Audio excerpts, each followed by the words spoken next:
Is Cyril Ramaphosa a beneficiary of the proceeds of crime and corruption?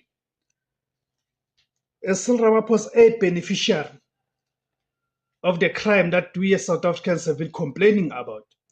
I think it's important that after the revelations by the Lieutenant General Nhlanhla Mkhwanazi, the SAPS Provincial Commissioner in the province of KwaZulu-Natal, after he's made the revelations, now it is coming to the fore that one of the people, the main character in what Nhlanhla Mkhwanazi was talking about, the person named Brown Mokgotsi, is one of the people who actually funded Cyril Ramaphosa in his campaign, the CR17 campaign, towards the Nasrec conference. Remember the Nasrec conference where Cyril Ramaphosa defeated Dr. Nkosazana Dlamini-Zuma with 54 votes for the top post of the presidency of the African National Congress.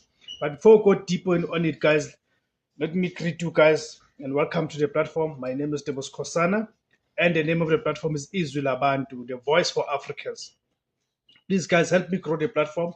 There's various ways that you can help me to grow the platform. Firstly, by subscribing. It is for free to subscribe. After subscribing, please click on the notification bell.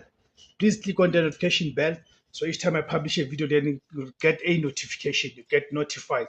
And after receiving the notification, guys, please make sure that you watch the video, so the YouTube algorithm can then recommend the video to a much wider audience. Another way it is by joining to becoming a pay member, just like Sfiso Mbanjwa has done. Please can contribute as little as 20 rands per month, depending on how much you are able to contribute, or can buy us the super thanks again, just like Sisino Tata did. Then it's up to you how much you are able to contribute in terms of the super thanks. There's options available here. Another way, guys,